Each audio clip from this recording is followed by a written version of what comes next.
السلام علیکم ورحمۃ اللہ وبرکاتہ۔ حدیث نمبر 19۔ بسم اللہ الرحمن الرحیم۔ الحمدللہ رب العالمین والصلاة والسلام علی سیدنا محمد الرحمۃ للعالمین۔ صحیح مسلم و بخاری کتاب الادب میں سیدنا ابو ہریرہ رضی اللہ تعالیٰ عنہ سے رسول اللہ صلی اللہ علیہ وسلم کا یہ ارشاد مروی ہے کہ جو اللہ اور اس کے رسول پہ ایمان رکھتا ہے اسے چاہیے کہ بھلی بات کہے یا خاموش رہے۔ امام ترمذی نے صحیح اسناد سے ایک حدیث بیان کی ہے کہ کسی آدمی کے اچھا یعنی معیاری مسلمان ہونے کی نشانی یہ ہے یا شرط یہ ہے کہ وہ لایعنی باتیں ترک کر دے۔ امام ترمذی نے ایک اور حدیث بیان کی ہے کہ بندہ جب صبح کرتا ہے تو اس کے تمام اعضاء اس کی زبان سے پناہ مانگتے ہیں اور کہتے ہیں کہ اللہ سے ڈر، ہمارا انجام تیرے ہاتھ میں ہے، تو سیدھی ہے تو ہم سیدھے ہیں، تو ٹیڑھی ہے تو ہم ٹیڑھے ہیں۔ پہلی حدیث مبارکہ سے معلوم ہوتا ہے کہ انسان کے پاس دو ہی انتخاب ہیں کہ وہ زبان سے بھلی بات یعنی امر بالمعروف نہی عن المنکر، ذکر اللہ، نصیحت یا حق کی گواہی کہے یا پھر خاموش رہے۔ لا یعنی باتیں کرنے کی مومن کو اجازت ہی نہیں ہے اور نہ ہی اسے زیب دیتا ہے کہ وہ اپنی زبان کو غلط یا بے مقصد استعمال کرے۔ لا یعنی باتیں کرنے کا نقصان کیا ہے؟ ہمیں اس واقعہ سے اندازہ ہوگا کہ زبان کا استعمال کس قدر احتیاط کا متقاضی ہے۔ دوائی شافی صفحہ 385 میں درج ہے کہ غزوہ احد میں ایک نوجوان شہید ہو گیا۔ اس کی لاش اس حال میں ملی کہ بھوک کے مارے پیٹ پہ پتھر بندھا ہوا تھا۔ اس کی ماں نے اسے دیکھا اور اس کے منہ سے مٹی صاف کی اور بولی، بیٹا جنت مبارک ہو۔ تو رسول اللہ صلی اللہ علیہ وسلم نے فرمایا، تمہیں اس کا حال کیا معلوم؟ شاید اس نے کبھی کوئی غیر ضروری بات کی ہو۔ غزوہ احد میں شہید ہونے والا بھی غیر ضروری بات کی وجہ سے جنت کی مبارکباد کا مستحق نہیں، تو ہم اپنے معاملات پہ غور کریں۔ بے مقصد لا یعنی غیر ضروری باتوں کا تناسب کیا ہے؟ اللہ تعالیٰ نے فرمایا، ما یلفظ من قول الا لدیہ رقیب عتید۔ اور سورہ المدثر میں ذکر ہے کہ جب جنتی لوگ جہنمی لوگوں سے پوچھیں گے کہ تمہیں کس عمل نے اس تباہی کے گڑھے تک پہنچایا، تو کسی کا جرم صلاۃ نہ ادا کرنا ہوگا، مسکین کو کھانا نہ کھلانا ہوگا، اس کی ترغیب دینے کے علاوہ کسی کا اعتراف یہ ہوگا کہ ہمارا جرم یہ تھا وَكُنَّا نَخُوضُ مَعَ الْخَائِضِينَ، اور بحث کرنے والوں کا ساتھ دے کر بحث مباحثہ میں ہم مشغول رہا کرتے تھے۔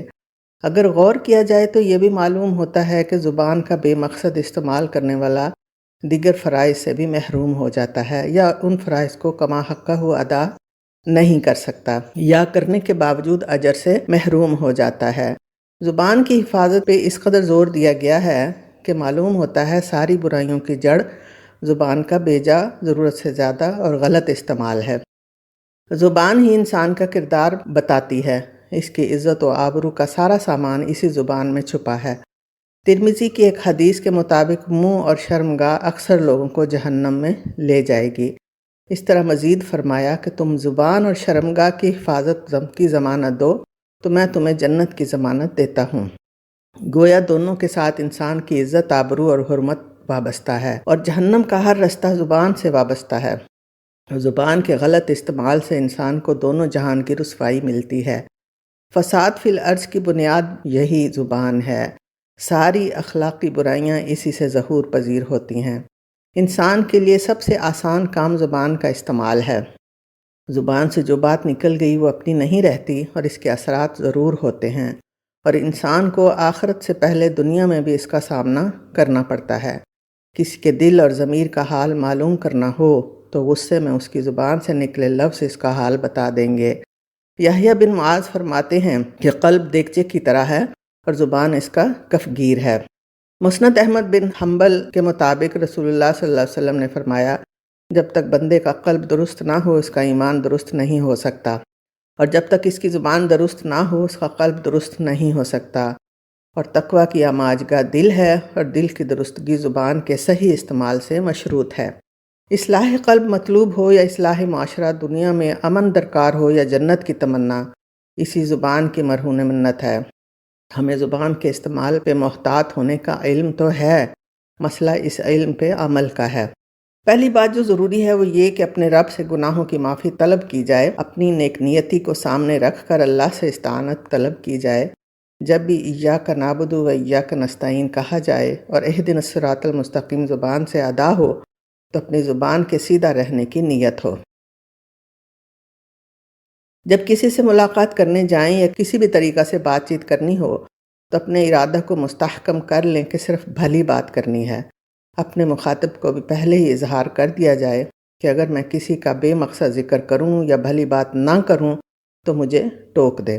ہر ملاقات یا گفتگو کے بعد اپنی باتوں کا محاسبہ کیا جائے، کامیابی پہ شکر اور ناکامی پہ خود کو اپنی ثوابدید کے مطابق کوئی جرمانہ کیا جائے، اللہ تعالیٰ سے معافی اور مزید مدد کی درخواست کی جائے۔ جب ہمارا ارادہ واقعی اپنی بھلائی کا ہوگا تو اللہ ہماری رہنمائی کے مزید راستے کشادہ کر دے گا انشاءاللہ۔